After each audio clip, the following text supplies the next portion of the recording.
Human beings are interdependent creatures. We depend on other people for our survival when we're born and throughout the rest of our lives. We have emotional needs to connect with other people. But we live in this culture that foments this radical individuation, and people feel alienated. So what we need to develop are tools to connect authentically with other people. We need belongingness. We need attachment. We yearn for connection. A colleague once told me that we develop a false self in order to survive our childhoods. So that facade that we create for the world, that persona that seduces people into liking us because we are smart or we're wealthy or we speak well, we went to a good school, we have a good job, whatever those outside things are, it actually causes great resentment because you want someone to love your authentic self, your inner self, but most of the time we just show our outer selves. The one thing that correlates strongly with keeping people at the high end of their happiness ranges is their ability to create intimate relationships and really connect with other people.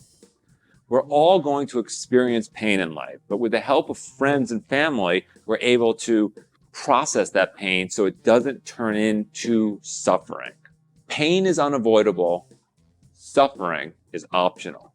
Pain does not cause suffering. It's our intolerance of pain that causes suffering. We all have a strong need for belongingness. We all want to feel attached, connected to other people. I work with a lot of couples in my private practice, and a lot of times when they come into my office, they'll be fighting about who forgot to fill up the gasoline in the car or who forgot to put on the toothpaste cap. And quickly, I like to level the playing field by saying, hey, what do you want it to say on your tombstone? Do you want it to say he was right or she was right or richest guy in the cemetery or worked really hard? No. I mean, for me, the only sane response is you want it to say beloved. At the end of the day, you want it to say loving wife, loving husband, loving father, loving daughter. And it turns out we're very myopic as a species. We're very short-sighted. People don't think about what they want to say on their tombstone. People think about their mortgages. But if you aligned all of your actions with that desire, that thing that you want at the end of your life, that you want your tombstone to say beloved, it would definitely influence the way you interacted with other human beings. And the reason for that is because pain is just information. It's saying, hey, your arm's broken. Stop thinking about what you're having for dinner. But what we do in our culture is we say, walk it off.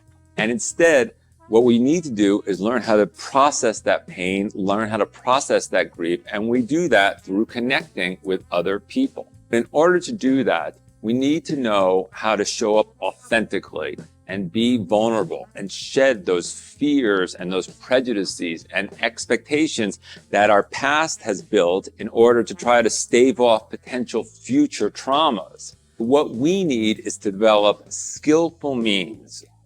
That means showing up authentically in the present moment and saying, I'm going to break this chain of unskillful solutions that I learned as a child, that I learned to survive my childhood. So ask yourself, what do you need to show up authentically for your life right now? As Abraham Maslow said, when the only tool you have is a hammer, every problem resembles a nail. Unfortunately, some of our languaging pushes people away. So we have to own not only our lives, but the way we relate to other people is to stop blaming them and stop making them wrong and making ourselves right. So one of the ways of connecting with other people authentically is through I statements, to own your feelings, to own who you are and say, I feel sad when you don't answer my text messages, instead of blaming someone and doing the things that we're accustomed to. A lot of times you'll walk around cities and you'll find people walking around like this. And I was taught that people walk around like this to protect their hearts, because at some point in time they've had their hearts broken and they don't want to have their hearts broken again, so they walk around like this. At the beginning of this video, I asked you to try on some new tools, and one of them is being open to the concept that the universe is abundant and full of love. The glass is either half empty or half full, you decide. So instead of hunching over, we want to be open to all the love and abundance in the universe.